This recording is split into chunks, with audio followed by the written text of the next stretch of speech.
Putin hidup dalam ketakutan. Mungkin kamu tidak sadar saat pemimpin Rusia pamer kekuatan ke dunia, tapi dia tahu ia telah kalah dalam perang Ukraina. Dan dia juga menyadari bahwa sesuatu yang merusak dan tak terhindarkan sedang mendekat. Tapi inilah intinya, sesuatu itu bukanlah Ukraina. Putin kini lebih takut pada rakyat dan tentaranya sendiri dibandingkan perang yang ia mulai. Perang paling aneh segera dimulai karena Putin bersiap melawan Rusia sendiri. Meski terdengar gila, banyak tanda Putin lebih bersiap untuk perang di dalam Rusia daripada memenangkan perang di Ukraina. Sepanjang video ini kami akan membahas tanda-tanda tersebut, jadi tetaplah bersama kami hingga akhir. Namun sinyal utama bahwa Putin mulai dikuasai oleh paranoia dan keinginan mempertahankan kekuasaan terlihat dari situasi Rosgvardia saat ini. Rosgvardia semakin besar dan kuat, dan ini adalah tanda kelemahan Putin. Untuk memahami alasannya, Anda harus tahu apa itu Rosgvardia. Garda Nasional Rusia adalah pasukan keamanan internal terbesar negara itu, yang lebih penting lagi, milik Putin. Putin membentuk unit ini pada 2016, dan kelompok ini sudah memiliki mandat luas serta sumber daya signifikan sebelum perubahan terbaru oleh Putin. Anggap saja Rosgvardia mirip dengan Schutzstaffel atau SS milik Adolf Hitler. Rosgvardia dan SS adalah pasukan perlindungan untuk menjaga pemimpin mereka, berperan sebagai pengawal pribadi dan melakukan pekerjaan kotor di dalam negeri. Saat militer bertempur di luar negeri, Rosgvardia dan, di masa lalu, SS bertugas menjaga keamanan dalam negeri, sekaligus melindungi posisi para pemimpin yang membentuk mereka. Kita sudah melihat hal itu terjadi pada Hitler di tahun 1940-an. Perubahan terbaru Putin pada Rosgvardia menunjukkan ia makin paranoid, seperti pemimpin Nazi saat mempertahankan kekuasaan. Itu menurut peneliti senior di Royal United Services Institute, William James Dixon. Pada 20 Februari, Kiev Post melaporkan bahwa Putin saat ini sedang bekerja keras membangun Rosgvardia menjadi sebuah struktur paralel yang dapat dia komandoi, baik di medan perang Ukraina maupun untuk melindungi dirinya dari ancaman di dalam Rusia sendiri. Yang terakhir memang selalu menjadi tugas Rosgvardia dalam banyak hal. Apa yang kita lihat sekarang adalah perkembangan lebih lanjut dari kelompok itu menjadi apa yang hanya bisa disebut sebagai tentara pribadi Putin. Rosgvardia kini beroperasi di luar Kementerian Pertahanan Rusia, membuatnya lebih kuat dalam pengambilan keputusan dibanding organisasi yang mengawasi invasi Putin ke Ukraina.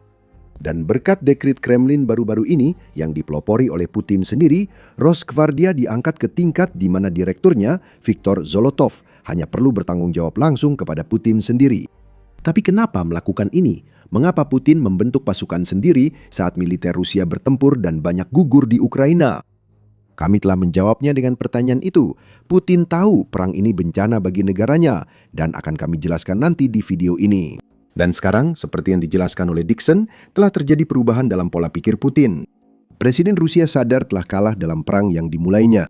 Ya, pertempuran masih berlangsung dan Rusia maju sangat lambat, bahkan belum pernah ada kemajuan sepelan ini sejak Perang Dunia I, namun tetap merupakan kemajuan. Namun, itu seharusnya menjadi versi Blitzkrieg Rusia yang akhirnya berubah menjadi pertempuran bertahun-tahun yang tidak menunjukkan tanda-tanda akan berakhir.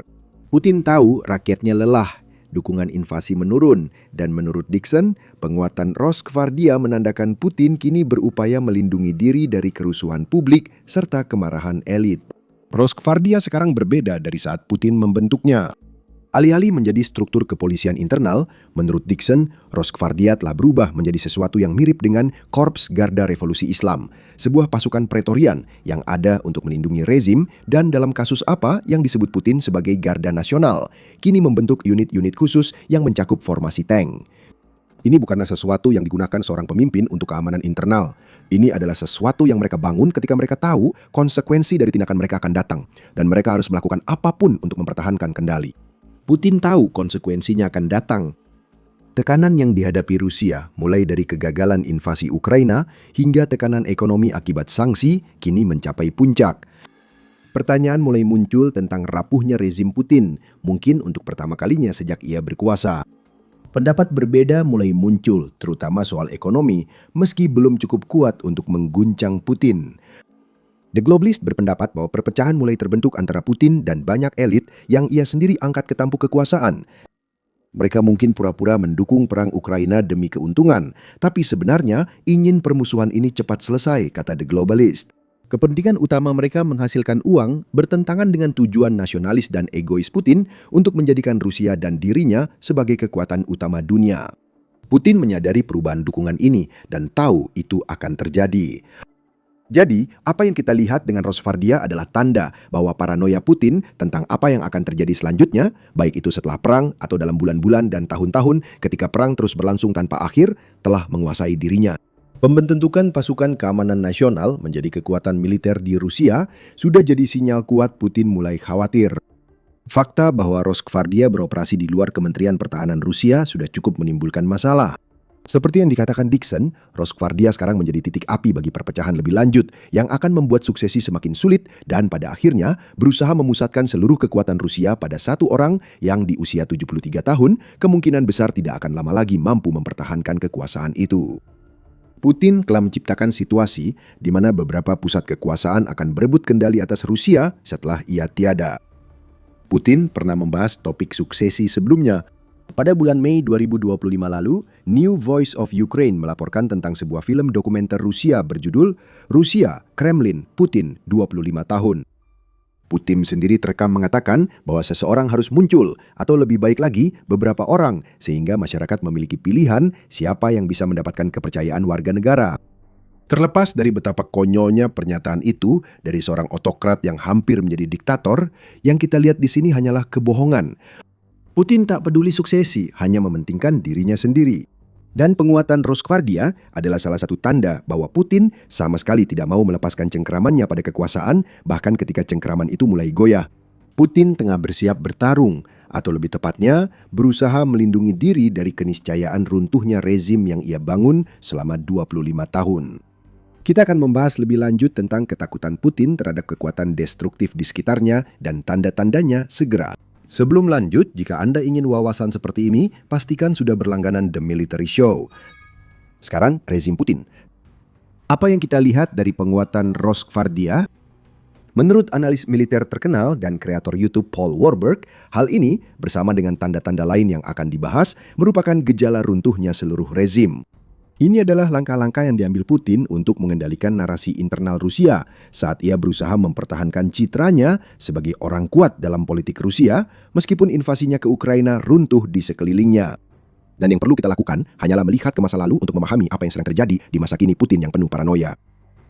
Ketika kita melihat sejarah di masa-masa senja rezim otoriter, sangat sering terjadi bahwa rezim-rezim tersebut tampak paling kuat dibanding sebelumnya dan kata-kata mereka terdengar lebih percaya diri daripada saat awal. Kata Warburg tentang apa yang kita lihat pada Putin sekarang. Namun kekuatan ini hanyalah kedok, ilusi yang diciptakan oleh seorang diktator yang gagal dan tahu bahwa cengkeramannya pada kekuasaan mulai goyah serta kelemahannya telah terbongkar bukan hanya kepada dunia tetapi juga kepada rakyat di negaranya sendiri yang sedang ia coba kendalikan. Jangan lihat kata-katanya, jelas Warburg, lihat tindakannya. Dan saat ini ada banyak tindakan yang diambil Putin yang merupakan tanda pasti bahwa rezim yang ia ciptakan sedang runtuh.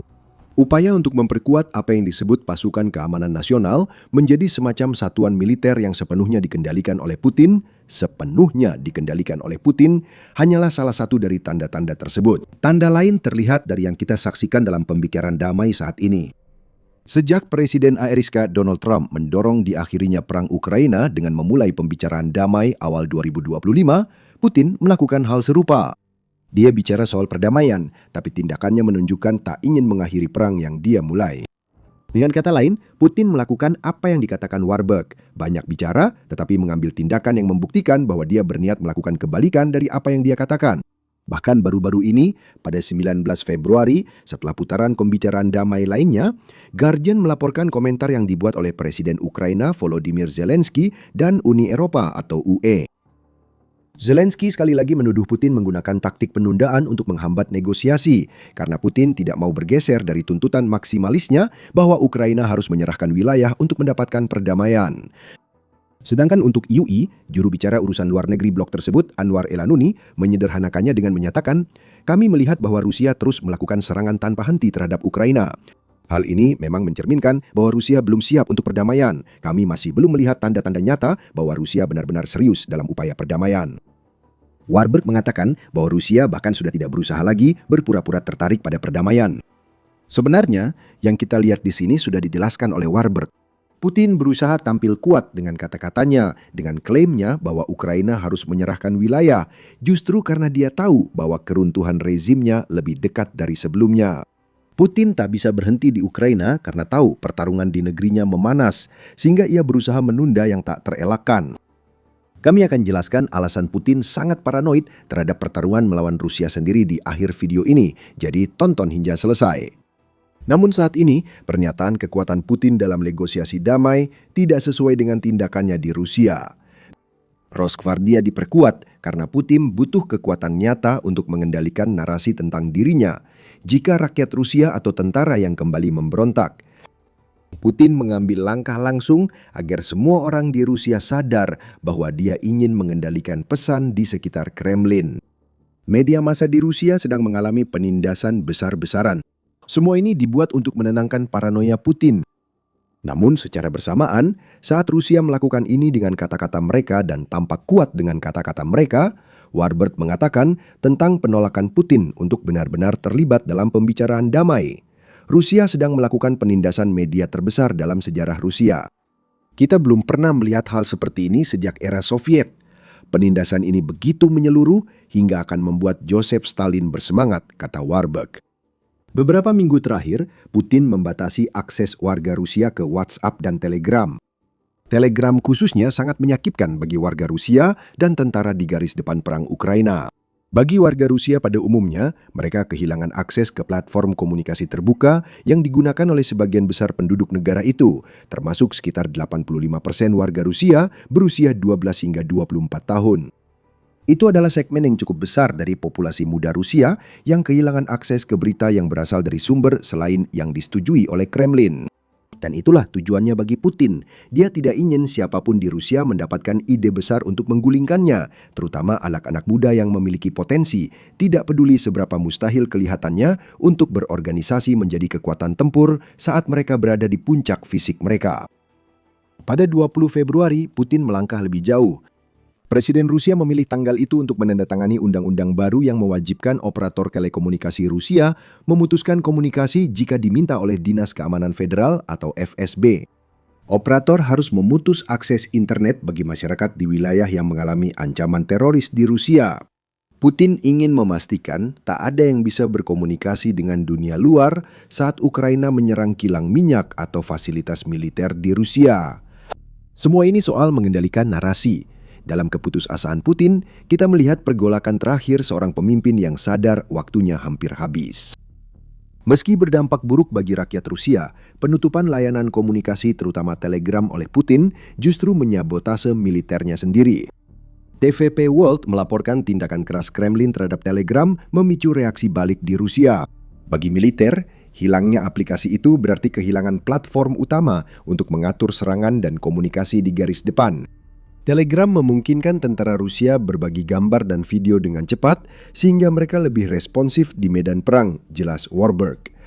Ini sangat penting bagi operator drone Rusia karena memudahkan identifikasi target cepat. Di garis depan lain, tentara Rusia dulu memakai Telegram untuk mendokumentasikan pertahanan Ukraina dan mengatur serangan ke posisi Ukraina. Kini hal itu sudah tak ada lagi. Putin memperkuat pasukan keamanannya saat hampir bersamaan menyabotase tentaranya sendiri, bukan kebetulan. Jangan salah, Putin tahu persis dampak menekan penggunaan Telegram pada militer Rusia. Menurut Warburg, ketika negara otoriter mengorbankan efektivitas militer demi mengontrol narasi dalam negeri, itu menandakan perubahan pola pikir diktator. Dixon menyampaikan hal serupa soal penguatan Rosgvardia, menekankan bahwa kini Putin lebih fokus mengendalikan informasi daripada memenangkan perang. Invasi ke Ukraina terus dilanjutkan oleh Putin untuk menghindari hal yang tak terelakkan. Perang yang dihadapinya usai kekuatan patronasenya runtuh. Diktator seperti Putin tetap berkuasa bukan karena dukungan rakyat, tetapi karena menciptakan apa yang disebut Engelsberg Ideas sebagai rakyat sang diktator. Ini hampir selalu merupakan minoritas, berkisar antara 2 hingga 20% dari populasi suatu negara. Namun, itu sudah cukup bagi seorang diktator untuk mempertahankan kendali. Misalnya, Putin dulu mengendalikan militer Rusia karena ia sendiri yang menawarkan promosi jabatan. Dia memfasilitasi korupsi, sehingga perwira dan pejabat tinggi memperoleh uang. Setiap bentuk pelayanan publik menjadi hadiah dari sang diktator, kata Engelsberg Ideas. Pengaturan seperti itu hanya bertahan selama masih ada uang dan kekuasaan untuk dibadikan pada yang ingin dikendalikan diktator. Putin mulai kehabisan keduanya. Dia sadar akan hal itu, jadi dia berupaya mengendalikan narasi internal di Rusia. Putin memahami bahwa dia telah menciptakan situasi mengerikan bagi Rusia, baik dari segi posisi negara saat ini maupun apa yang akan dihadapi di masa depan. Rencana besar Putin untuk menang di Ukraina sudah lama gagal. Putin sama sekali tidak akan menjadi setara dengan Tsar besar Rusia di zaman modern, karena semua yang dia lakukan di Ukraina hanyalah membuktikan ketidakmampuannya sendiri, bahkan jika Rusia pada akhirnya menang. Kemenangan itu kalaupun terjadi, sudah jauh lebih menguras Rusia daripada perkiraan siapapun.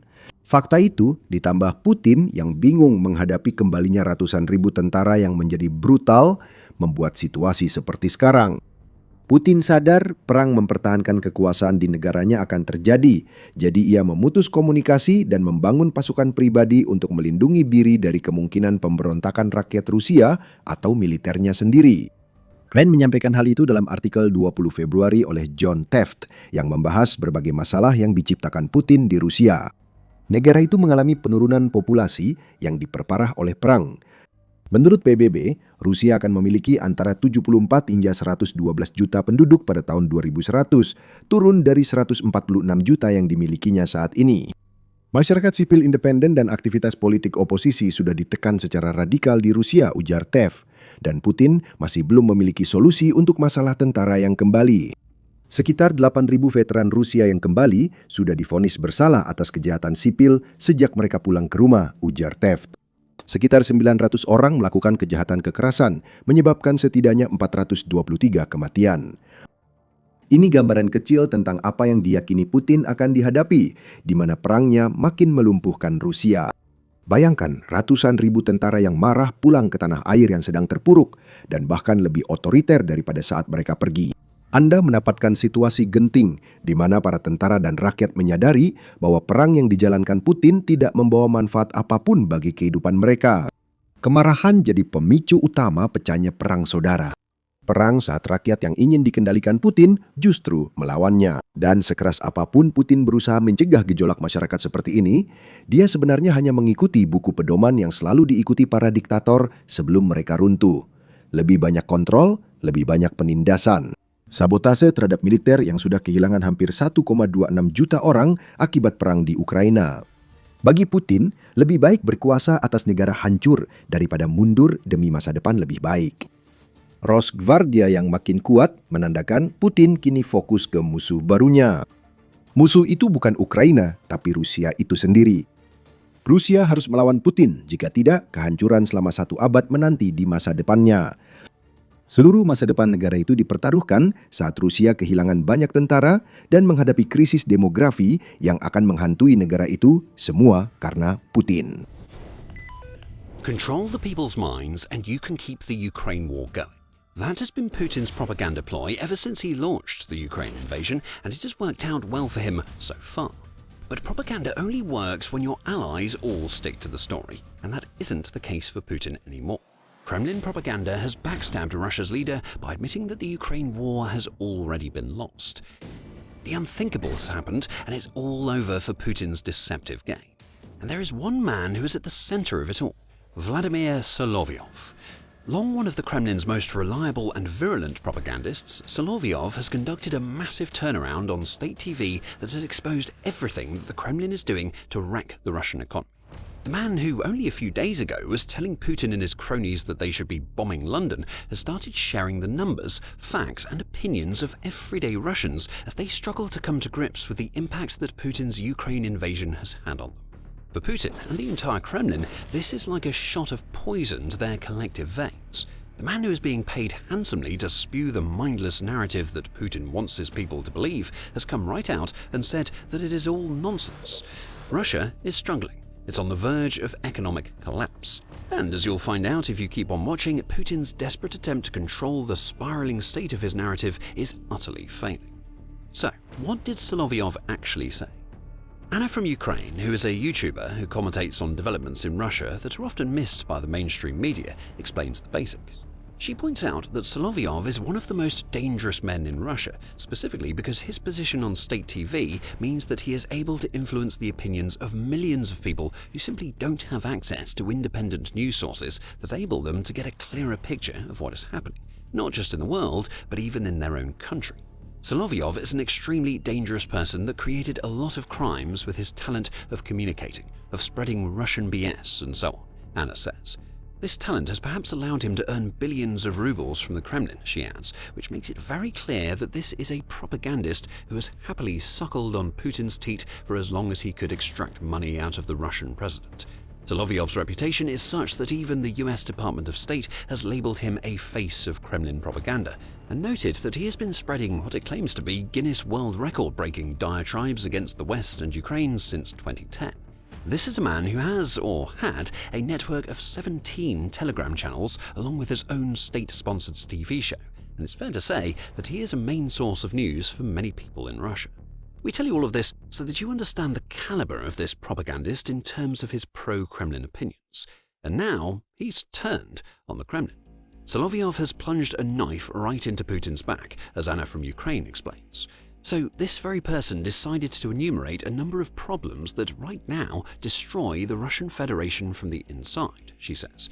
Among those problems, Anna adds, are the sky-high interest rates that the average Russian has to deal with, even after Russia's central bank has spent the last few months chopping away at those rates. Solovyov also exposed how Russia's crippled economy is leading to businesses being destroyed, and how many people who are reportedly experts on Russia's economy are predicting a complete collapse, all due to Putin's refusal to end his war in Ukraine.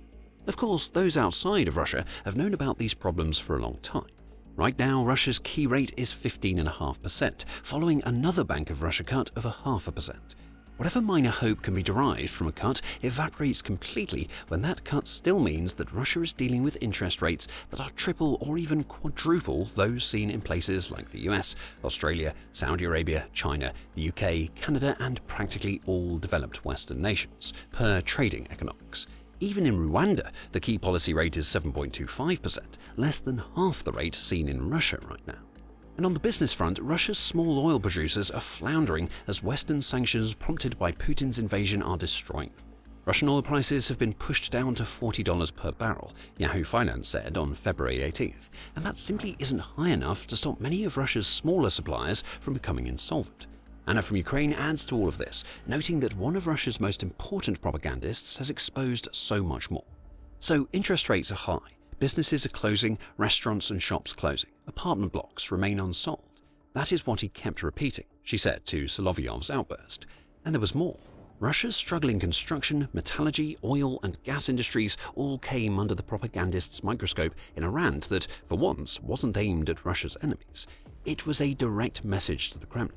A message that tells Putin that the Russian people know that the war that their president started is crippling them economically.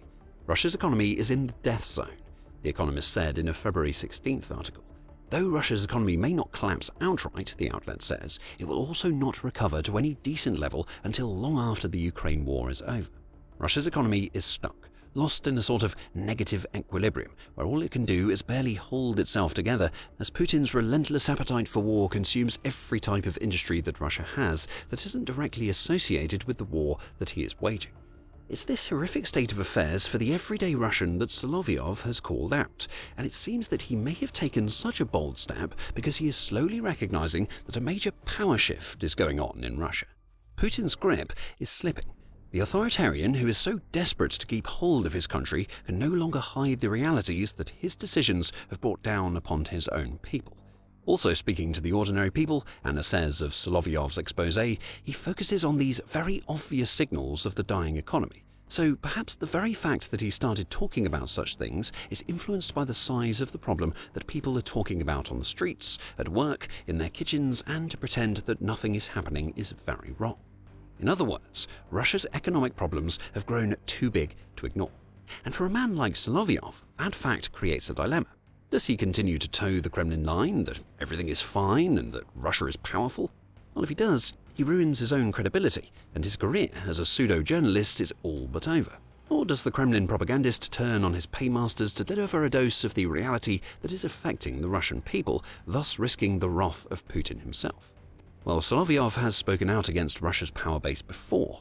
In the wake of the Kremlin's August 2024 humiliation in Kursk, when Ukraine counter-invaded and snatched up Russian territory, the propagandist said that a resignation is necessary. But even these seeming acts of rebellion have always been tinged with caution. A resignation doesn't translate to Putin's resignation, and that's the point. Solovyov has always tinged whatever scant criticism that he delivers with the undertone of suggesting that Putin is still great, and that all he has to do is surround himself with better people. Well, not this time. By calling out the state of Russia's economy, the Kremlin's favorite propagandist has unavoidably showcased how it's Putin's ineptitude that has led the Russian people to the fate that they now face. And in a few minutes, we're going to explain how it's not just Solovyov over whom Putin is losing his control. An entire network of military bloggers is also turning against the Kremlin and reversing the tide of Putin's propaganda tidal wave. That development twists the knife that Solovyov has plunged between Putin's shoulder blades. And by the way, if this is the kind of insight that you want more of, make sure you're subscribed to The Military Show. We break it down like this every single day. Now, what we're seeing here is the breakdown of the most important weapon that Putin has in his arsenal when it comes to his own people. Narrative dominance has always been the bedrock of Putin's leadership style, as Russia knows that controlling the conversation is what prevents Russia's people from turning against him when times get tough. People like Solovyov are supposed to help Putin with that task. He should be beating the Kremlin drum at all times, not going on state television to expose the shambles of the Russian economy to the entire world. Putin is such a great believer in the concept of narrative dominance that he also tries to exert it on the global stage. The ongoing peace negotiations with Ukraine offer the perfect example, as David A. Depchler writes for Forbes. His strategy now depends less on decisive battlefield success and more on convincing the world, particularly the United States, that Russian victory is inevitable, that continued support for Ukraine is futile, and that pragmatic Americans would be wiser to prepare for profitable normalization than prolonged confrontation. Depchler says, "It's lies upon lies, and every single tall tale that comes out of Putin's mouth gets added to an entire tapestry of whoppers that the Russian propaganda machine is supposed to keep clean. Even one thread out of place could lead to that entire tapestry crumbling, and that, more than anything else, is why a major propagandist exposing the Kremlin's inadequacies is so damaging to Putin. A thread has been pulled. The tapestry begins to unweave." Now, the damage is being done to Putin, and it has led him down some desperate roads in recent days. We'll dig into that soon. But before we do, Solovyov turning his back on the Kremlin is clearly a watershed moment.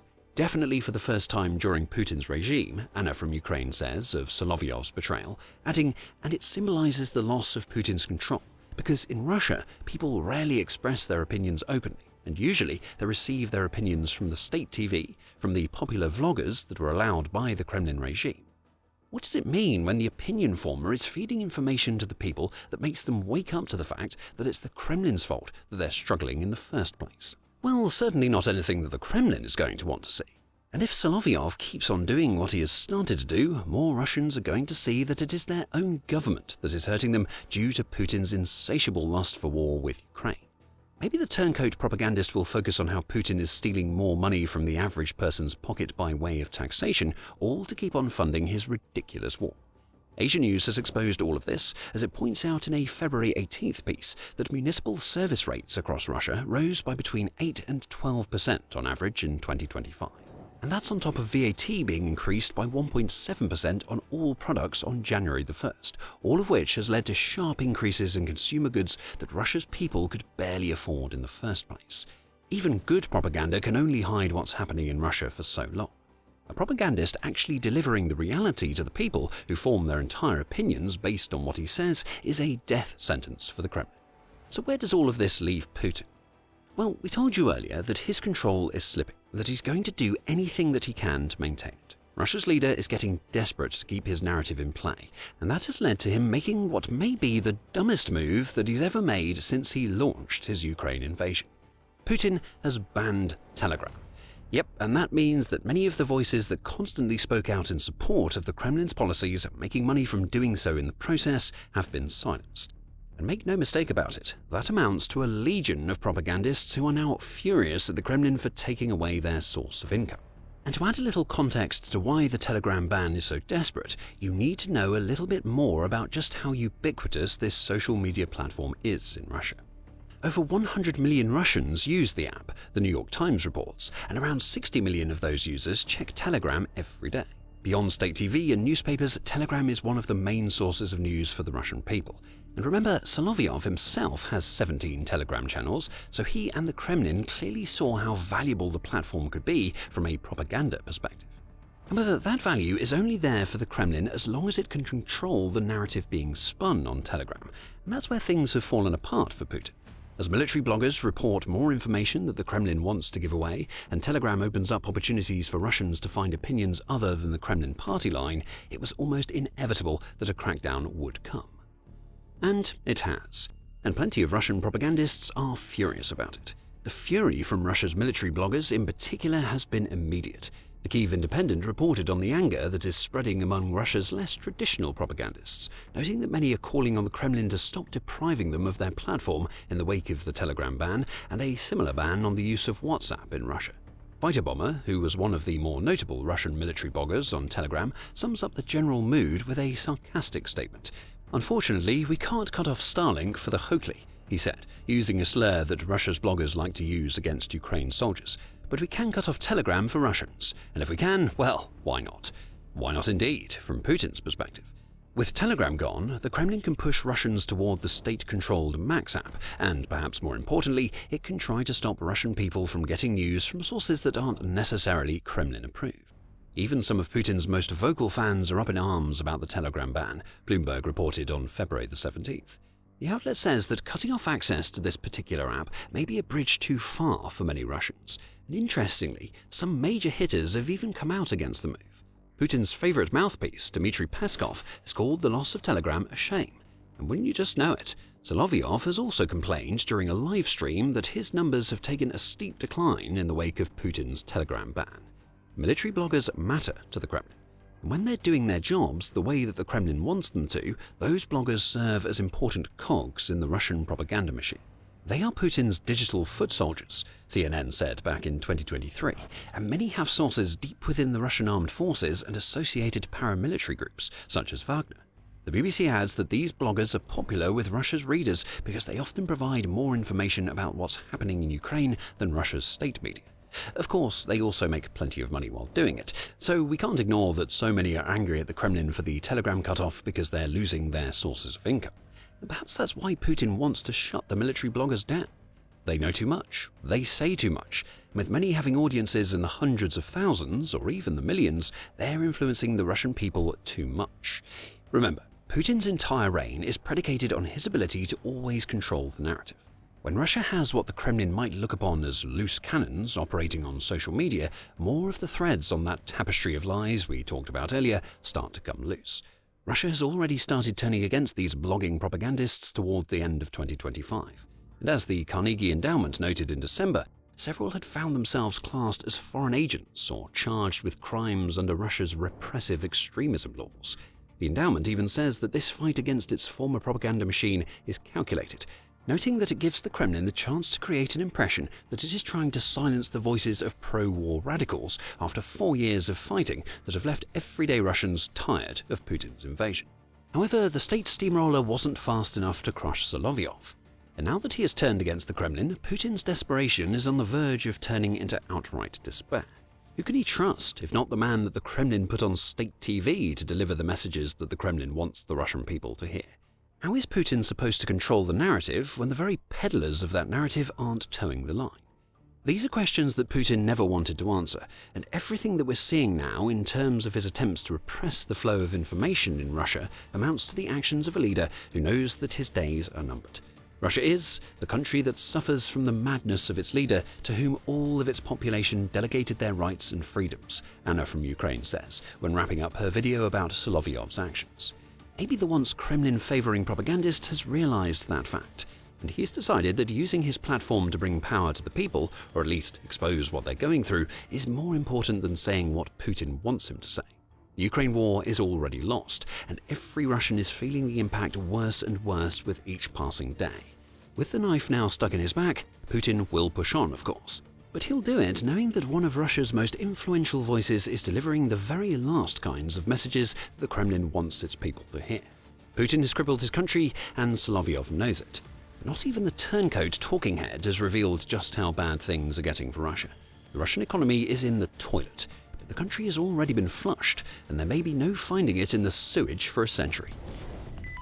Rusia mengira perang itu mudah dimenangkan. Putin bilang Ukraina akan tumbang oleh kekuatan militer Rusia, tapi itu tidak terjadi. Kini, hal tak terbayangkan terjadi di Rusia. Anggota parlemen daerah Rusia mengakui bahwa Rusia telah kalah perang.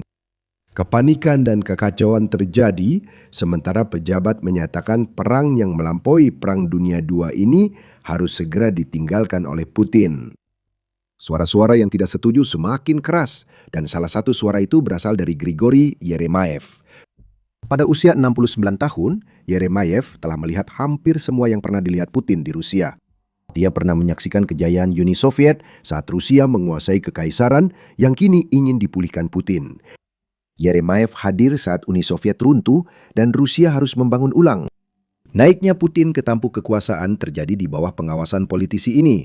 Kini, setelah 4 tahun perang di Ukraina, Yeremayev menyampaikan pesan kuat kepada pemimpin Rusia dan rekan parlemen. Akui bahwa perang Ukraina telah gagal mencapai satu pun tujuan strategis yang ditetapkan Putin. Kita akan segera melihat bukti Yeremayev benar dan alasan Ukraina kini lebih buruk bagi Rusia daripada Perang Dunia II dalam banyak hal. Tapi sebelum itu, kita perlu melihat lebih dekat pernyataan Yeremayev.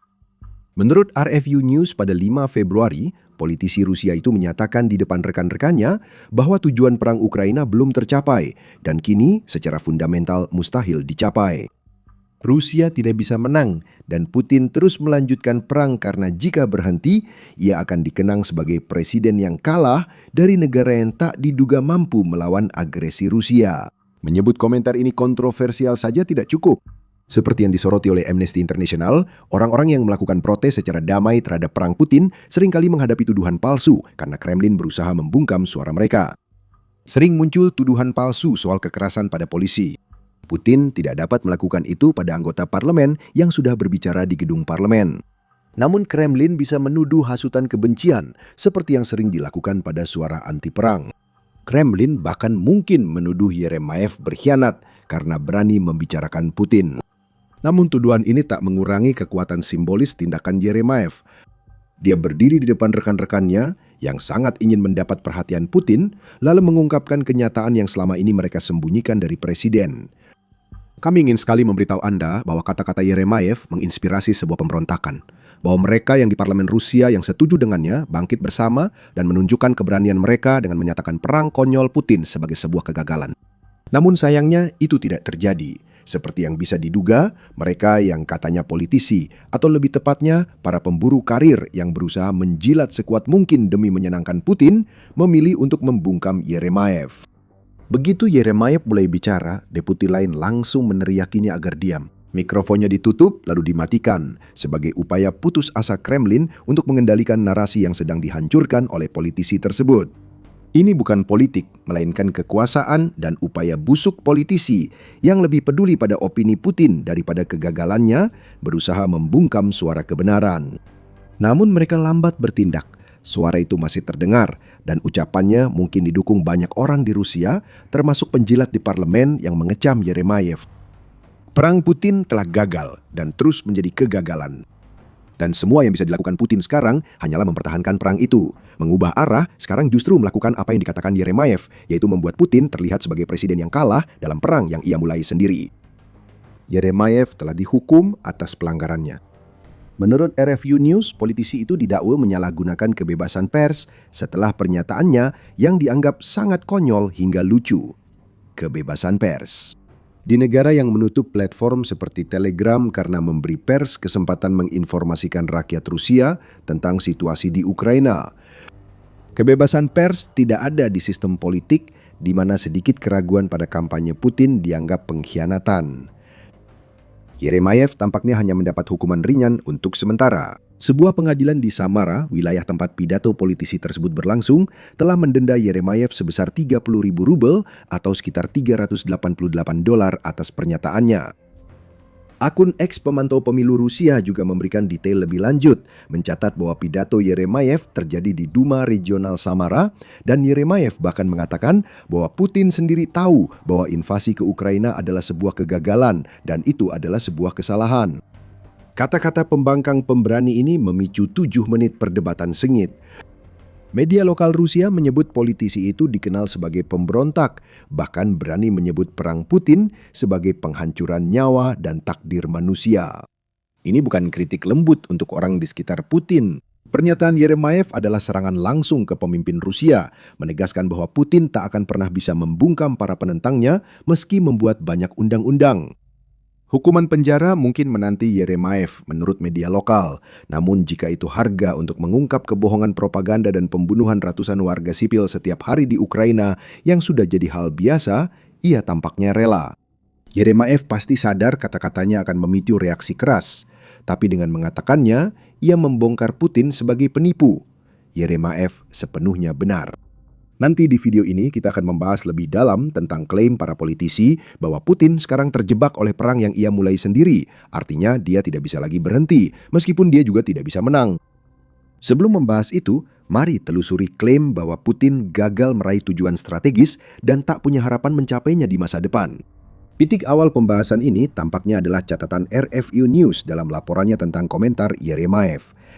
Perang Ukraina adalah yang terburuk bagi Rusia sejak Perang Dunia II, bahkan dalam beberapa hal lebih parah. Perang Ukraina sudah lebih lama dari keterlibatan Rusia di Perang Dunia II. Radio Free Europe Radio Liberty melaporkan, 12 Januari menandai Perang Soviet melawan pasukan Adolf Hitler secara resmi telah dilampaui durasinya oleh operasi militer khusus. 3 tahun, 10 bulan, 8 hari jadi patokan. Dan setiap hari setelahnya hanya menambah kegagalan yang tak bisa disembunyikan Putin. Dia membawa negaranya ke pertarungan yang gagal dimenangkan secepat klaim Putin. Rusia kini kehilangan rata-rata 1.000 tentara per hari dalam pertempuran yang menurut Kremlin seharusnya sudah dimenangkan sejak lama. Situasi Rusia dalam hal Perang Dunia II makin memburuk. Meskipun Perang Soviet melawan Nazi berisi beberapa pertempuran paling brutal dalam sejarah, yang berarti bahwa kerugian Rusia di Ukraina belum melampaui kerugian mereka di Perang Dunia II, Putin memiliki jauh lebih sedikit yang bisa dibanggakan dari perang brutalnya dibandingkan dengan apa yang dicapai leluhur Sovietnya saat mempertahankan diri dari Hitler. Seperti yang dilaporkan RFU News, drone Ukraina terbang hingga sejauh 1.500 km atau 932 mil ke dalam wilayah Rusia. Drone tidak menjadi masalah bagi Uni Soviet selama Perang Dunia II. Rusia menerima serangan di wilayahnya, bahkan setelah Perang Ukraina berlangsung lebih lama dari Perang Dunia II.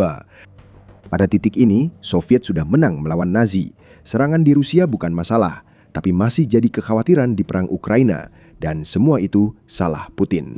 Perang Ukraina bahkan melampaui kampanye Rusia di Perang Dunia II dalam kegagalan total pasukan Putin merebut wilayah.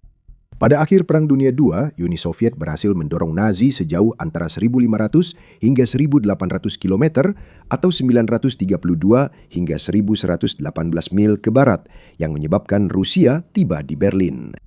Di Ukraina, kemajuan Rusia hanya sekitar 150 km atau 93 mil ke wilayah Ukraina pada kondisi terbaik. Putin butuh waktu lebih lama dari Uni Soviet saat melawan Nazi hanya untuk merebut 1/10 wilayah itu. Dan dia mencapai kegagalan ini meskipun dia memiliki keuntungan memulai apa yang disebut operasi militer khusus di perbatasan Ukraina.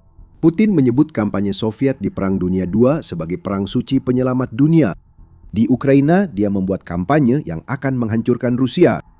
Tak satu pun tujuan Putin tercapai. Menurut Presiden Finlandia Alexander Stubb, Putin telah mengalami kekalahan strategis yang begitu besar sehingga ia akan dikenang dalam sejarah sebagai sosok yang gagal. Di konferensi keamanan Munich 13 Februari, Stubb memaparkan semua tujuan yang gagal. Dia ingin Ukraina jadi Rusia, tapi Ukraina malah ke Eropa. Itu kegagalan pertamanya, kata Stubb. Dia ingin mencegah ekspansi NATO, tapi Finlandia dan Swedia justru bergabung. Kegagalan kedua, dia juga ingin pengeluaran pertahanan tetap rendah, dan sekarang angkanya naik menjadi 5%. Kegagalan ketiga. Jika dijelaskan begitu, Anda bisa berpendapat bahwa kata-kata Yeremayev di Duma Regional Samara terlalu baik. Perang Ukraina adalah kekalahan besar bagi Rusia karena semua tujuan Putin, termasuk dan selain mencabut kedaulatan Ukraina, gagal total. mengejutkan bahwa hanya sedikit orang seperti Yeremayev yang berani mengkritiknya. Kekalahan strategis Rusia memburuk karena gagal mendominasi di area manapun dalam perang Ukraina. Menurut majalah kebijakan Kanada, bagi Putin, kurangnya dominasi dapat dijadikan alat tawar-menawar untuk melawan Rusia dalam negosiasi damai. Rusia kini hanya bisa mengklaim secara palsu telah merebut kota-kota yang sebenarnya masih ada, seperti Popyansk pada akhir 2025. Narasi yang menyebut pasukan Rusia terus maju dan warga Ukraina berlindung, yang menurut majalah itu tersebar luas di media barat, ternyata hanyalah kebohongan. Pertahanan Ukraina tidak sia-sia, melainkan berhasil. Nazi tumbang lebih cepat dan keras oleh serangan Soviet daripada Ukraina oleh Putin. Bahkan itu pun sudah bermurah hati. Paling banter, secara strategis, Ukraina hanya mengalami beberapa kemunduran, sementara Putin mengerahkan seluruh sumber daya negaranya dalam pertempuran yang gagal dimenangkannya. Jika kita rutin mendengar ribuan tentara Rusia tewas demi fantasi kekaisaran Putin, lebih banyak orang akan menyadari mahalnya harga tiap jengkal wilayah yang diperoleh. Kebanyakan dari kita melihat kesiapan agresor membayar harga itu sebagai tanda putus asa, bukan keberhasilan Rusia yang pasti, kata majalah Policy tentang apa yang seharusnya lebih sering diberitakan oleh media barat. Inilah kegagalan yang dimaksud Yeremayev dalam pidatonya, dan memang benar ia mengatakannya. Mari kembali ke isu wilayah. Kita sudah bahas buruknya kemajuan Rusia di Ukraina dibandingkan pencapaian mereka dulu melawan negara yang dulunya memiliki militer terkuat di dunia. Menurut Institut Studi Perang atau ISW, Rusia kini telah mencapai titik di mana perekrutan tentaranya kesulitan untuk mengimbangi jumlah korban yang jatuh. Kremlin merekrut 406.000 orang untuk bertempur di Ukraina pada tahun 2025, tetapi ISW mengatakan bahwa perkiraan korban melebihi 410.000 orang. Dengan semua kematian ini, Rusia justru kehilangan wilayah di Ukraina. Rusia menguasai 26% wilayah negara, termasuk Crimea yang sudah dianeksasi secara ilegal dan dikuasai sejak Maret 2022. Namun alih-alih menjadi pijakan untuk maju, 26% itu adalah yang terbaik yang bisa dicapai Rusia. 4 tahun dan lebih dari 1,25 juta korban jiwa kemudian. Rusia menguasai lebih dari 20% wilayah Ukraina, namun kemajuan lambatnya justru melemahkan propaganda Kremlin. Rusia bisa butuh bertahun-tahun untuk merebut 26% itu, sementara lebih dari 3/4 wilayah Ukraina masih tersisa. Ini memalukan bagi Putin. Kegagalan besar hingga teriakan pengkhianatan tak mampu membungkam suara-suara seperti Yeremayev. Semuanya sudah jelas dalam fakta-faktanya. Putin telah melakukan kesalahan besar yang menghancurkan apapun warisan yang ia miliki sebelum Ukraina. Kremlin kehabisan alasan sehingga politisi kini terang-terangan mendesak perang Putin diakhiri.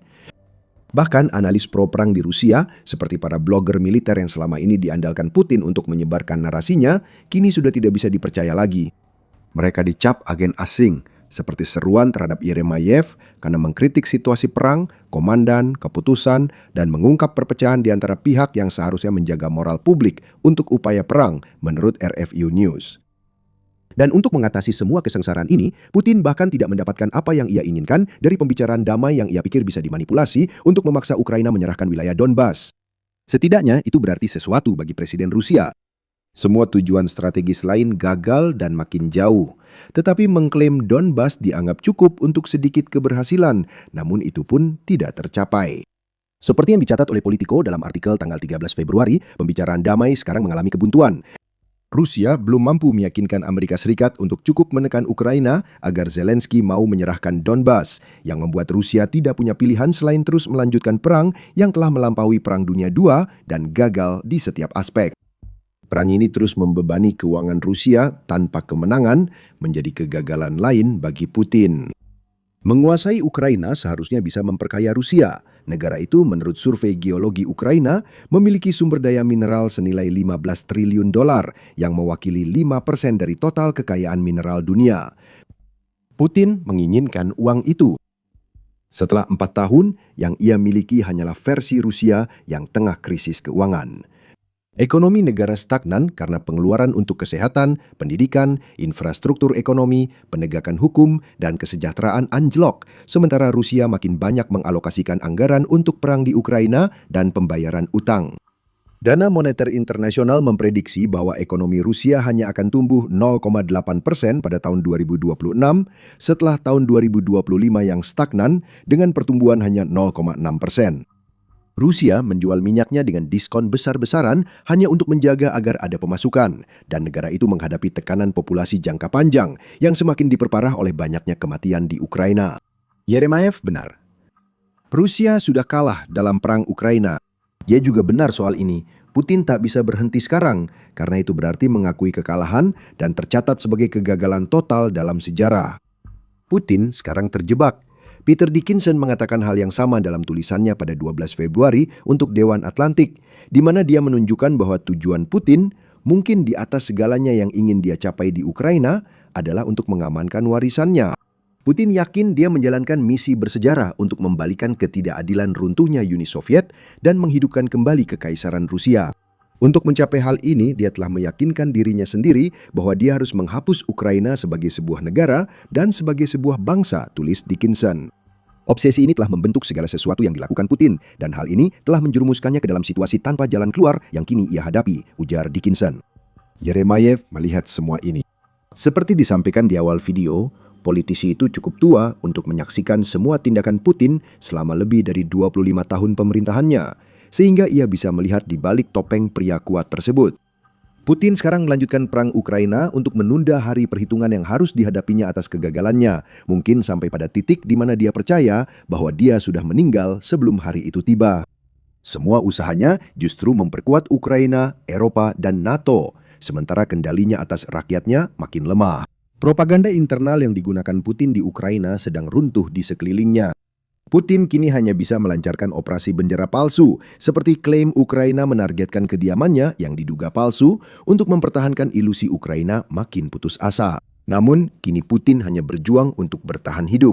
Dia telah menjual negaranya sendiri kepada Tiongkok hanya demi mempertahankan kekuasaan. Institut Uni Eropa untuk Studi Keamanan mencatat adanya kesenjangan ketergantungan besar antara Tiongkok dan Rusia, dengan Rusia di sisi yang kurang menguntungkan. Itu kesalahan Putin dan perangnya yang salah arah. Tiongkok bisa melemahkan Rusia dengan berhenti membeli minyak Rusia jika ada penawaran lebih baik di tempat lain. Tiongkok sangat mungkin melakukannya, apalagi dengan sanksi baru yang menekan Beijing, memutuskan hubungan dan meninggalkan Rusia. Institut itu menyatakan, Tiongkok menyesuaikan perilaku jika dukungan beresiko menimbulkan kerugian ekonomi besar. Satu-satunya respon Vladimir Putin adalah makin tunduk pada Tiongkok, yang justru makin melemahkan Rusia, bahkan lebih dari kerusakan akibat kegagalan perang di Ukraina. Kini, kekalahan mengancam Vladimir Putin di Ukraina bahkan lebih berat dari yang sudah dialami Rusia. Ia bisa kehilangan kendali atas Rusia dan masa depannya, sementara Tiongkok mengintai dan Putin rela menyerahkan segalanya demi kekuasaan. Serta hilangnya orang-orang yang seharusnya menyebarkan narasi Kremlin, seperti anggota parlemen Yeremayev. Hari ini, hanya satu orang yang mendapat sensor keras namun berani berbicara. Besok, setelah lebih banyak penghinaan untuk Rusia, jumlahnya mungkin bertambah. Rusia kalah dalam perang Ukraina. Kini muncul perbedaan pendapat. Harapan Putin kini hanya bertahan lebih lama dari perbedaan pendapat sebelum invasi yang ia mulai runtuh. Putin tidak akan mendapatkan bantuan apapun dari Ukraina. Saat parlemen Rusia menentangnya, Ukraina membeberkan strategi cerdas untuk mengakhiri perang Putin. Zona pembantaian mencetak rekor. Situasi Rusia akan semakin memburuk setelah ini. Tenggelam dalam lautan paranoia, Vladimir Putin merasa cengkeramannya atas Rusia mulai lepas. Ini adalah aib bagi seorang otoriter, dan dia perlu merebut kembali kendali atas narasi tersebut. Keinginan kuat untuk mengendalikan ini membuat Vladimir Putin mengambil keputusan terbodoh yang pernah ia buat. Vladimir Putin telah mengambil satu-satunya hal yang membuat militernya di Ukraina tetap hidup, dan para tentara sekarang marah kepada Kremlin. Dan semuanya bermuara pada dua kata, Telegram dan WhatsApp. Vladimir Putin sangat paranoid hingga melarang kedua media sosial itu dan mencoba menggantinya dengan versi yang disetujui Kremlin dan dipromosikan oleh dirinya serta kroni-kroninya. Vladimir Putin sedang berusaha memproyeksikan kekuatan dan kepercayaan diri. Dia berusaha tetap mengendalikan pena penulis saat kisah perang Ukraina, masa kepresidenannya, dan Rusia ditulis. Namun ini jauh dari rasa percaya diri atau kekuatan. Keputusan-keputusan ini adalah keputusan yang diambil oleh seorang diktator yang merasa kendalinya mulai lepas. Seorang otokrat yang menua, yang tahu bahwa para pemangsa sedang mengintai dan rakyat mulai berbicara. Namun kini, yang paling harus ditakuti Putin adalah tentara di Ukraina yang kembali kehilangan sarana komunikasi penting.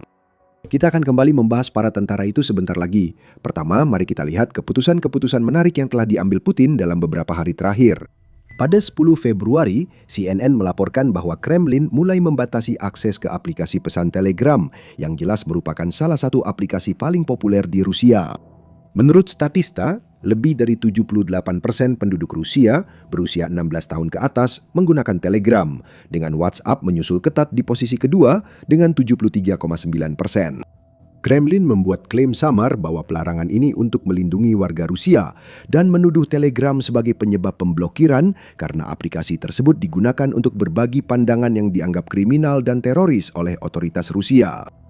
Artinya, hal-hal yang ditemukan orang Rusia di Telegram belum tentu sesuai dengan narasi Kremlin.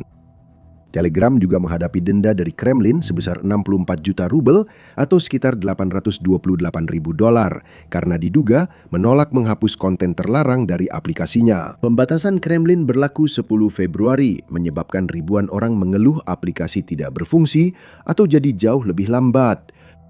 Menurut Telegraph, seorang sumber yang dekat dengan Kremlin mengatakan kepada media investigasi independen Vestka bahwa pembatasan yang dialami warga Rusia saat ini sedang meletakkan dasar untuk pelarangan penuh Telegram yang akan terjadi pada bulan September menjelang pemilihan Duma negara. Setelah satu pihak yang dianggap musuh dari kendali narasi Kremlin disingkirkan, Putin kini marah pada WhatsApp. Seperti yang sudah kami sebutkan, WhatsApp menempati posisi kedua setelah Telegram sebagai aplikasi media sosial yang paling banyak digunakan di Rusia.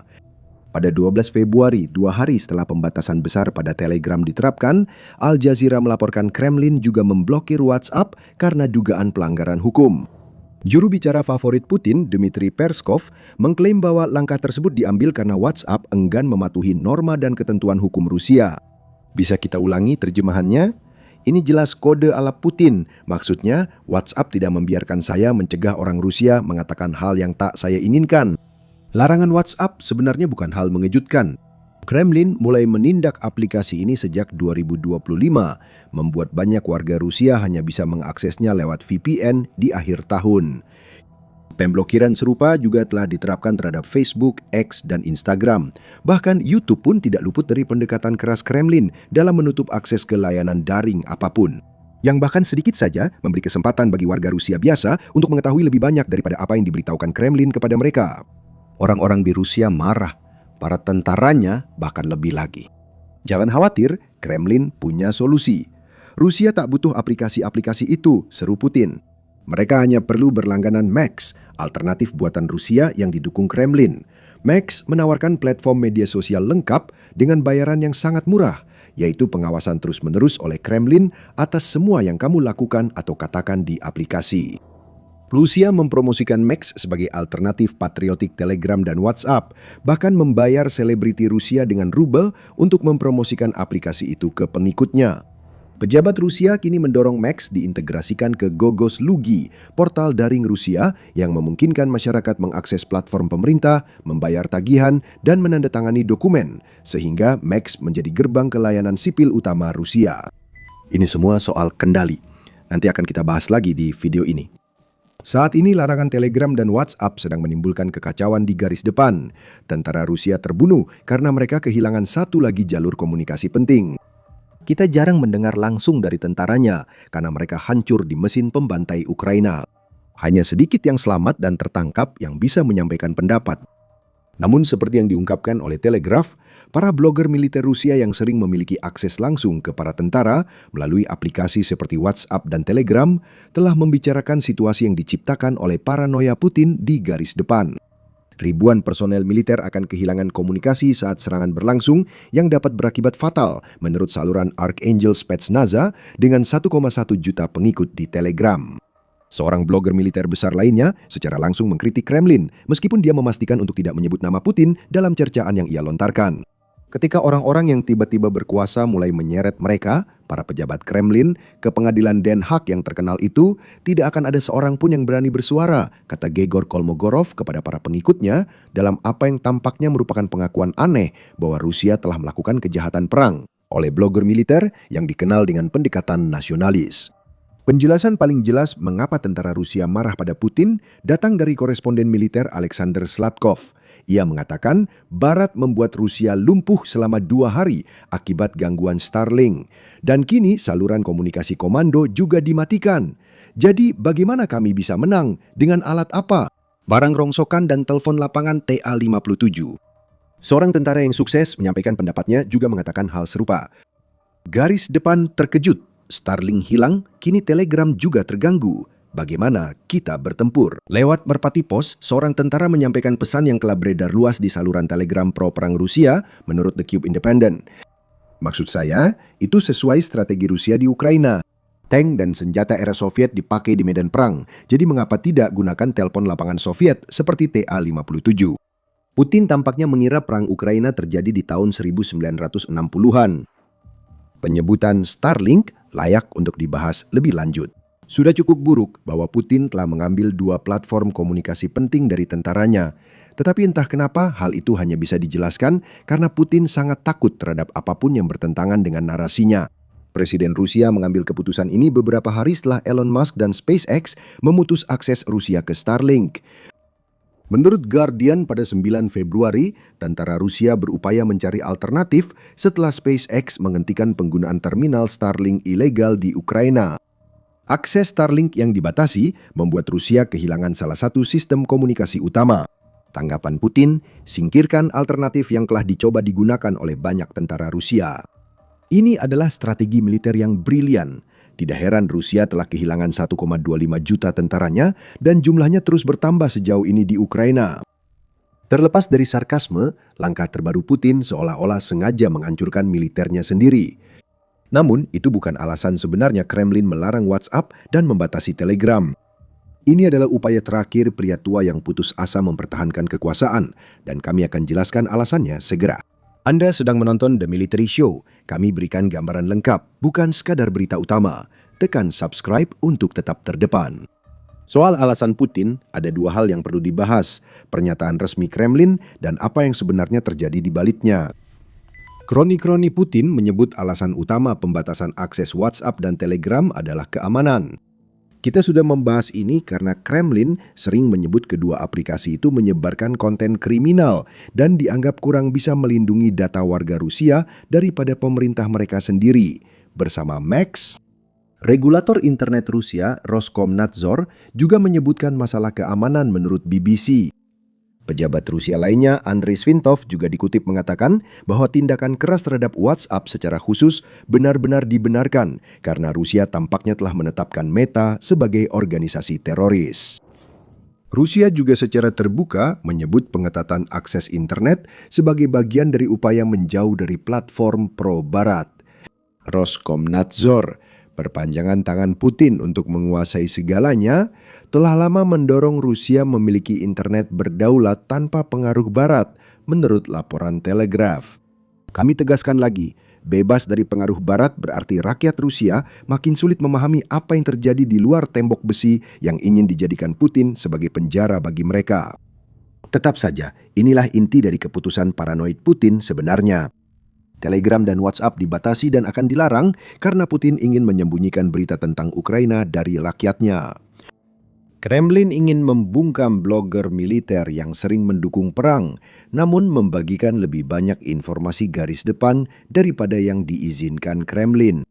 Para tentara di garis depan akan paling menderita akibat semua ini, seperti yang segera Anda ketahui.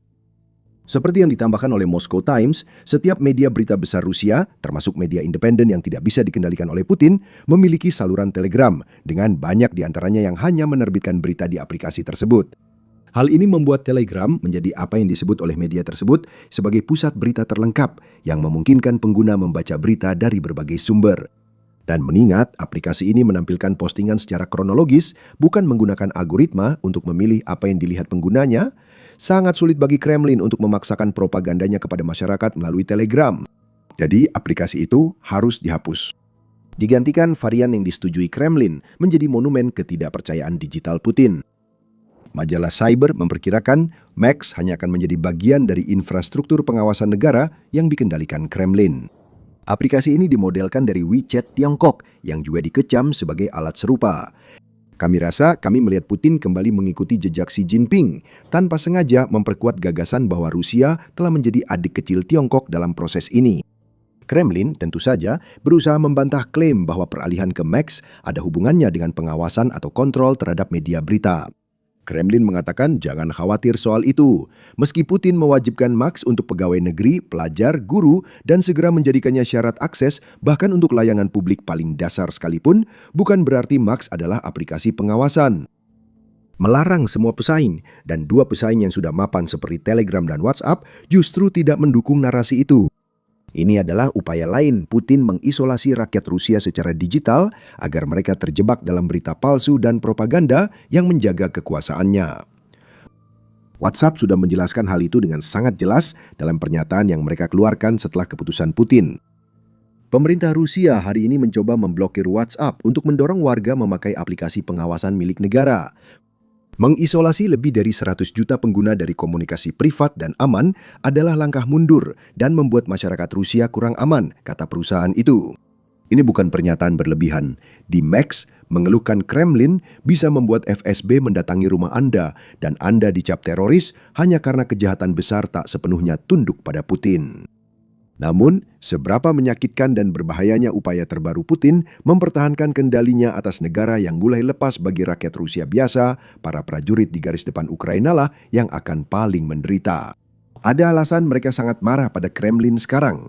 Bahkan ada beberapa alasan.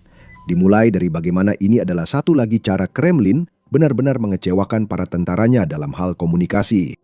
Prajurit umpan meriam Putin terpaksa menggunakan aplikasi seperti Telegram, WhatsApp, dan terminal Starlink ilegal karena Kremlin benar-benar gagal menyediakan sarana komunikasi aman lainnya bagi mereka di Ukraina. Prajurit Rusia telah berperang di Ukraina hampir 4 tahun. Namun menurut Telegraph, mereka masih belum diberikan sistem komunikasi aman buatan dalam negeri apapun. Karena itu, penggunaan Telegram dan WhatsApp melonjak tajam di garis depan. Setidaknya yang terakhir memiliki semacam enkripsi, sedangkan yang pertama memberikan prajurit Rusia sebuah jalur komunikasi ke rumah, serta cara untuk berkomunikasi satu sama lain ketika mereka dikirim dalam serangan bunuh diri terhadap pertahanan Ukraina. Kini, semuanya telah hilang. Aplikasi Max yang buruk tak bisa jadi pengganti karena prajurit Rusia tahu Kremlin akan mengawasi semua perkataan dan tindakan mereka. Komunikasi tentara Rusia menurun, menyebabkan banyak tentara Rusia tewas. Forces News mencatat anggota unit anti-drone Rusia membuat video permohonan ke Kremlin menyatakan Telegram penting untuk pekerjaan mereka. Drone memang menjadi ancaman terbesar bagi tentara Rusia di Ukraina. Hanya pada bulan Januari saja, drone Ukraina menewaskan 30.000 tentara Rusia, dengan semua kematian tersebut diverifikasi melalui rekaman yang diunggah ke sistem Delta Ukraina. Dengan Telegram yang sudah tidak ada, unit anti-drone Rusia tidak bisa langsung memberi peringatan kepada tentara di lapangan tentang keberadaan drone Ukraina, yang pada akhirnya hanya akan menyebabkan hal yang tak terhindarkan, lebih banyak tentara Rusia tewas.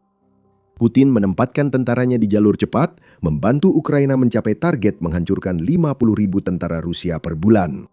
Masalah drone ini juga ada di Rusia. Bukan rahasia lagi bahwa drone jarak jauh Ukraina telah membuat kekacauan di industri minyak Rusia dan secara sistematis melemahkan kekuatan militer Rusia dari dalam. Seperti yang dikatakan oleh Vyacheslav Gladkov, yang merupakan gubernur wilayah perbatasan Belgorod di Rusia, memperlambat saluran Telegram dapat memengaruhi penyampaian informasi operasional. Seorang pejabat Rusia memperingatkan Kremlin bahwa tindakan mereka membahayakan militer dan rakyat Rusia, namun Putin tetap tidak peduli. Dia hanya ingin lebih banyak kendali, dan menurutnya pasukan tumbal itu tidak penting. Ada aspek lain dari pelarangan Telegram dan WhatsApp yang bisa menewaskan tentara Rusia, meski dengan cara yang tidak selangsung, membuat mereka lebih rentan terhadap drone Ukraina karena tidak bisa lagi berkomunikasi. Menurut Forces News, Telegram menjadi platform utama tentara Rusia berkomunikasi dengan keluarga dan teman di kampung halaman. Dengan aplikasi tersebut diblokir, krisis moral di atas krisis yang sudah ada di militer Rusia sedang berkembang. Hal ini makin terasa saat Anda tahu tentara Rusia juga memakai Telegram untuk mencari perlengkapan yang tidak disediakan pemerintah.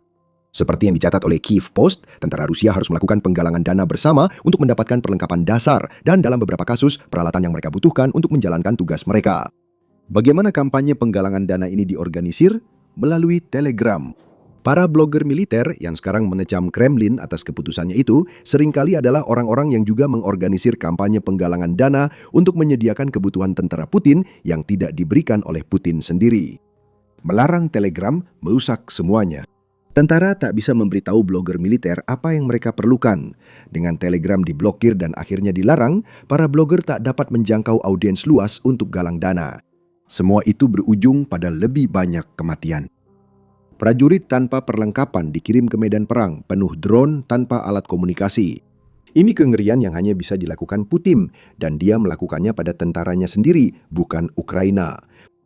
Militer Rusia tidak punya makanan, tidak punya air, dan dipenuhi oleh prajurit yang, seperti dilaporkan media United 24, kini dengan nada sarkasme bercanda tentang bagaimana pakaian mereka menggantung di tubuh mereka, seperti gantungan baju, karena mereka tidak mendapatkan apapun untuk dimakan atau diminum.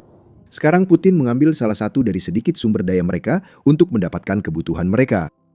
Menurut The Telegraph, seorang blogger militer Rusia menyindir, kita tak bisa mematikan Starlink untuk Ukraina, tapi bisa mematikan Telegram untuk Rusia.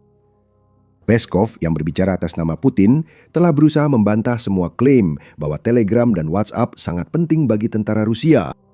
Saya rasa komunikasi di garis depan tidak mungkin dikelola lewat Telegram atau aplikasi pesan lain, klaimnya. Sedangkan tentara Rusia dan blogger militernya justru mengatakan sebaliknya. Telegram digunakan, WhatsApp digunakan, Starlink juga digunakan.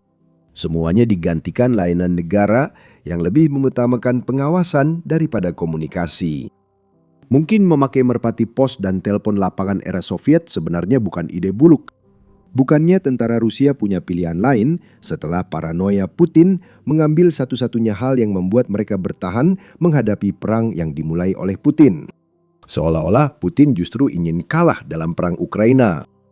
Dalam perang penuh inovasi, Presiden Rusia ingin tentaranya kembali ke zaman batu. Zona maut Ukraina yang dipenuhi drone memaksa Rusia membayar setiap inci wilayah yang mereka rebut dengan darah. Akan lebih banyak darah tertumpah setelah Telegram dan WhatsApp dihilangkan. Putin's shadow apparatus was supposed to be his key to winning the Ukraine war. The inner circle trusted by Putin was everything, but that inner circle has backstabbed him by doing something so insane that it has sabotaged the entire Ukraine war. And worst of all for Putin, it was his own secret service that slid the knife right into his back. How?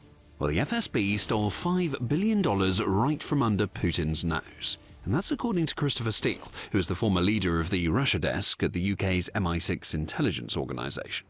Now, speaking to the Trump report at the end of December, Steele laid it all out. I think it's clear that a very large sum of money was allocated by the Kremlin, by Putin, to sort of subversive operations in Ukraine. Probably up to $5 billion between 2014 and 2022. And a lot of that money simply disappeared into the pockets of SFB officers and FSB businesses and was utterly corruptly embezzled from the effort, Steele claims.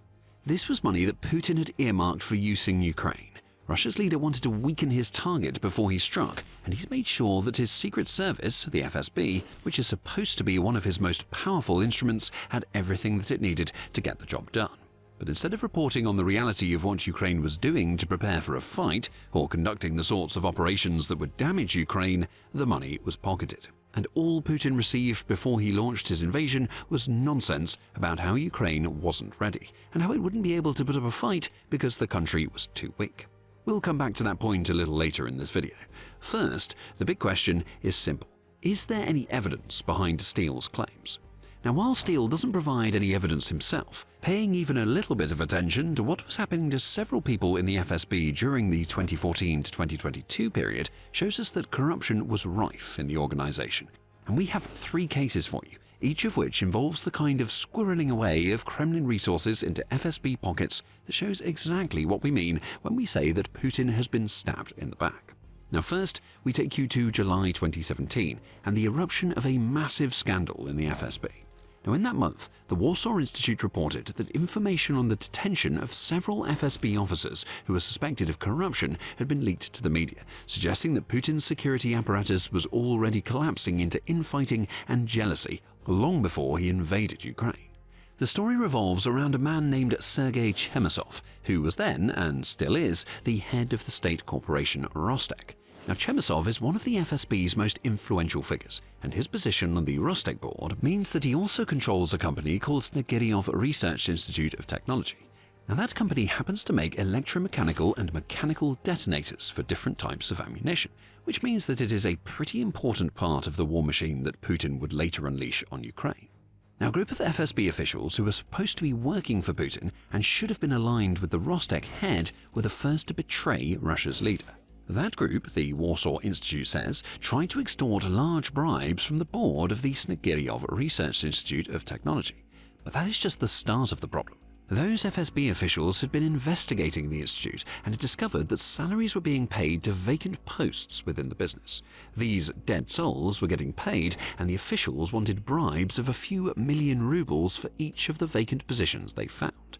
Chemysov flexed his FSB influence and had 5 corrupt FSB officers arrested.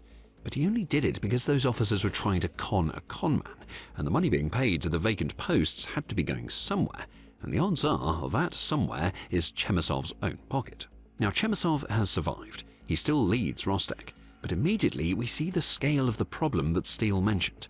FSB officials were willing to hide Chemysov's misdeeds in return for bribes, and Chemysov himself is filtering money through an institute that is essential to the Russian war effort right into his own pocket. Now, this is a form of sabotage that is being hidden from Putin, and it gets much worse. Fast forward to May 2019, and the Organized Crime and Corruption Reporting Project was reporting on a former FSB official called Colonel Kirill Charkalin. He was in hot water with the Russian government after being detained for using his former position as the head of the FSB's Financial Counterintelligence Unit to accept bribes worth up to $850,000. As part of the investigation, Russia sent officials to scour Cherkalin's apartment. There, they found that $850,000 was, well, something of an underestimate. Those officials eventually left the former FSB's official's home carrying several massive bags containing 12 billion rubles, which was equivalent to about $185 million at the time. Now, the irony in all of this is that Cherkalin had previously led an FSB department that was responsible for uncovering the very sort of corruption that he engaged in. Under Cherkalin's watch, investigations had been carried out into the billionaire brothers Magomed and Ziauddin Magomedov. Cherkalin's FSB department had also looked into the former Russian economy minister, Alexei Ulyukayev, as well as another former minister named Mikhail Abazov. Just like with the Chemysov case, we see corruption layered on corruption. Now, political infighting is more important within Putin's inner circle than actually delivering what Russia's president wants and needs. And through all of that infighting, billions of dollars are simply disappearing. Chemysov used his power to avoid his fate. Cherkalin wasn't so lucky. In April 2021, he was sentenced to 7 years in prison for his crimes, along with a pair of other FSB officers named Andrei Vasiliev and Dmitry Frolov. So Cherkalin wasn't even acting alone. He had 2 other FSB agents come along for the ride. And we have one more example to share with you before we come back to what the many examples of corruption that are just like this have meant for Putin. So in February 2024, the Bell reported that Russian investigators were looking into an incident that had seen FSB officials team up with crooked members of Russia's investigative committee to fabricate a murder case that they then used to extort 15 billion rubles, or around $200 million, from the supposed suspects. The FSB accused the co-owners of one of Russia's leading household appliances companies, Merlion, of hiring a veteran of Putin's earlier war in the Donbass to kill their former CEO, Vyacheslav Simonenko. The 3 men, Oleg Karchov, Vladislav Mangutov, and Alexei Abramov, were claimed to have offered the unnamed hitman a $5 million bonus if he managed to kill Simonenko by launching Molotov cocktails at his house. Now, this already seems like an unlikely story, but it was enough to see the accused trio spend 6 months in jail as they awaited a trial that could have landed each in prison for up to 20 years if they were convicted. That was the whole point for the FSB officials. As the 3 men awaited their trial, a corrupt lawyer working for the FSB offered them a way out. All they would have to pay was the aforementioned $200 million, in addition to a cut of 2% of Merlion's turnover every single year. And what the FSB officials didn't expect was that the businessman would refuse, with the fallout of the whole affair revealing that an entire gang of 24 high-ranking law enforcement officials had conspired to get paid rather than do their jobs as Putin ordered them to. And that's the point. Not all of these 3 cases are examples of FSB officers stealing money that was directly intended for destabilizing Ukraine. But what each case shows us is that the FSB is rotten to the core and has been since long before Putin invaded. FSB officials seem far more concerned with lining their own pockets than they are with supporting Putin's war effort. And that, in its own way, is a form of decade-plus-long sabotage that has rocked Putin's war machine from the moment he sent his troops into Ukraine. And let's talk about that moment for a few minutes. Earlier, we told you that the rampant corruption in the FSB meant that Putin went into the Ukraine war with a head that was filled with nonsense. That happened because Russia's leader trusted the FSB. Now, this organization, which was clearly supposed to be infallible, was falling apart right before his eyes, and he couldn't even see it. And make no mistake about the FSB's importance to the Ukraine invasion. As Steele points out, it was the agency out of all that Russia has that was supposed to have the lead in the build-ups to the Ukraine invasion. Certainly, before the war sort of full-on came in 2022, the FSB was the lead agency in Ukraine covering Ukraine, Steele says. And rather than doing what Putin wanted, the agency told their leader what he wanted to hear. The $5 billion in lost money came with the added bogus bonus of the FSB telling Putin, yeah, it was fine to invade Ukraine. It'll be a walkover. You'll be welcomed as victors and liberators and so on, Steele says the FSB told Putin.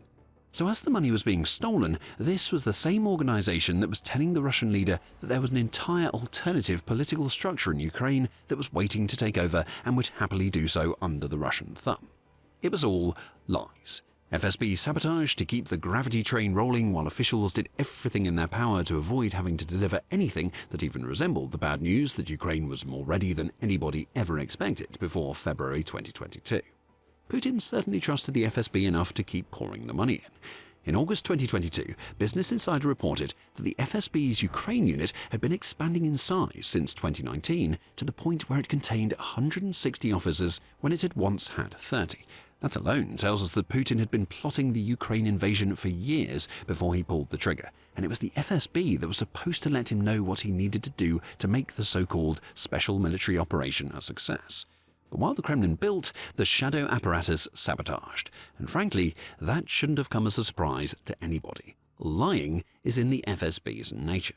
The agency has long been accused of conducting hoaxes and making false accusations, though this was all supposed to be in the service of Putin's ultimate goals. And as the New York Times says, the FSB is more a political tool for Putin than it is any sort of serious law enforcement agency. The entire organization was born from the ashes of the KGB that gave the world Putin, and it has the same habits of blaming others for the crimes that it commits. We saw plenty of that in the 3 cases we discussed earlier, when it was so often FSB agents using supposed crimes to leech money out of the Russian system. Putin himself got in on the act plenty when he was Russia's prime minister back in 1999. He blamed Chechen militants for a series of apartment bombings in Moscow. Those allegations blew up in Putin's face when citizens from the nearby city of Ryazan found bags of what looked like explosives inside their building. The FSB was forced to apologize, though it still claimed that the bags contained nothing but sugar and were used for an anti-terror drill. In the end, Putin got what he wanted, which was opening the door for a new Russian attack on Chechnya. But unknown to him at the time, Putin had made a rod for his own back. The FSB that he built on lies and bribery is just doing what he built it to do. With that context, the knife in Putin's back is one that he should have seen coming. Of course the FSB would lie to Putin. They'd seen him do the same to get what he wanted in Chechnya. So FSB officials lied when it became clear that Putin really wanted to invade Ukraine. And as they lied to him about what invading Ukraine would really require, the officials made sure their pockets were being lined so they would be financially secure against the absolute storm that they knew was coming. Now, some of those FSB officials have been caught in their corruption, but the real question is how many haven't been caught. We may never know the answer to that question, but we do know what the FSB's corruption has done to Putin. Back in 2014, Putin claimed that Russia's forces could take Kyiv in 2 weeks if they wanted to. Russia's president would have believed that, just like he thought it would only take a couple of weeks, if not just a handful of days, to take Kyiv in 2022. It's 4 years later, and Russia is still nowhere near defeating Ukraine. Putin has sold a bill of goods, and he bought it happily because it contained all that he wanted to hear. Of course, we can't always attribute to malice what can be explained by incompetence.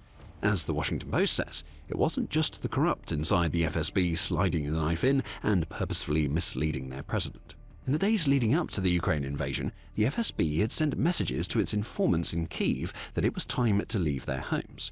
Russia was coming, and Kyiv would be a war zone in a matter of days. One intercepted message even showed an FSB official telling one of those informants to have a successful trip. That's how confident the FSB was. It may also explain why so many of its members thought that they could steal from under Putin's nose. Rather than actually doing their jobs, these officials appear to have simply assumed that Ukraine was there for the taking. Russia would win easily, and that would mean that their corruption wouldn't matter. Putin would get what he wanted. However, as an unnamed US official who spoke to the Washington Post put it, the Russians were wrong by a mile about the strength of Ukraine's defense. That official added they set up an entire war effort to seize strategic objectives that were beyond their means. Russia's mistake was really fundamental and strategic. Fundamental being the key word here. Russia didn't even get the basics right, and it's all because the FSB was plagued with wishful thinking. As the organization received polls telling it that many of Ukraine's citizens were willing to fight against Russia, the FSB delivered rosy messages about the ease of the upcoming invasion to Putin. It was the FSB that championed the lightning assault plan that we saw fall apart during the first few weeks of the war. Ultimately, the FSB stabbed Putin in the back by sabotaging his war plans before they were even put into action. The plans themselves were faulty, and Putin had no idea until tens of thousands of Russian soldiers were dying, and he was left wondering why the Kremlin's cash hadn't been enough to warn him of what was coming. But Putin knows better now, right? The corruption has been stamped out, even if it came too late to stop him from making crucial mistakes in Ukraine, surely. Well, the answer is no on both accounts. Corruption, fraud, embezzlement, or whatever you want to call it, is so baked into the Russian hierarchy that it has simply become the way that things are done. In January 2024, a trio of FSB officers were arrested on charges related to accepting 5 billion rubles, or about $55 million in bribes. Alexander Ushakov was charged with creating a criminal group using his official powers, while two accomplices, Sergei Manishkin and Alexei Tsaryov, ended up under house arrest for throwing their co-conspirator under the bus. Just 4 months after that, a former FSB officer was sentenced to 9 years in prison for accepting a $1.7 million bribe from a hacking group. Grigory Tsaregorodtsev, who hilariously was supposed to be specializing in combating online crime, said he would protect the hacker group from the authorities in return for the money. Tsaregorodtsev failed. The hackers ratted him out, and yet another FSB official was exposed for looking out for himself rather than doing what Putin was paying him to do. Even now, the Russian war machine is plagued by corruption on a scale that is causing Putin's Plan B for the Ukraine war to fail after the FSB so spectacularly screwed up Plan A. The Russian military-industrial complex, or OPK, is blighted by the same issues that run rampant in the FSB. As Chatham House put it in July 2025, endemic corruption is a defining feature of the OPK and, more widely, of the Russian military. Corruption facilitates the inner workings of the military establishment. Putin is basically playing corruption whack-a-mole at this point. For every successful strike the mallet makes, 2 more cases crop up. Putin can't rid Russia of corruption. He is corruption embodied, which is why his inner circle so readily betrays him. Those doing the investigating on Putin's behalf are often corrupt themselves, and they will be caught out by other corrupt people and so on, which has turned Putin's inner circle into an Ouroboros of degradation and failure. Nothing that Putin can do will make this better. This is what he built Russia and especially the FSB to be. I don't think you'd want to be anywhere near Putin when you brought bad news, Steele says during his appearance on the Trump Report. And of course, what that means is the distortion of information going up to leadership is quite significant and will have an impact. I would argue on both the politics and foreign policy of Russia, but also warfighting and the economy. Putin lives in a bubble. He doesn't want the bad news. He doesn't want to have to actually pay attention to what is happening in the corrupt systems he built, as long as those systems are doing their jobs. But while the cat's away, the mice will play. And those mice have burrowed so many holes into Russia's house that the collapse of Putin's Ukraine war is inevitable. As his inner circle sabotages his every move, Putin also has to deal with everyday people inside the occupied territories of Ukraine who are resisting Russia's every move. These are the people that the FSB told Putin would welcome Russia with open arms. But they're using violent and non-violent means to resist, as you'll discover if you watch our video. And if you enjoyed this video, be sure to subscribe to The Military Show for more investigations into the failure of the system that Putin has built around himself.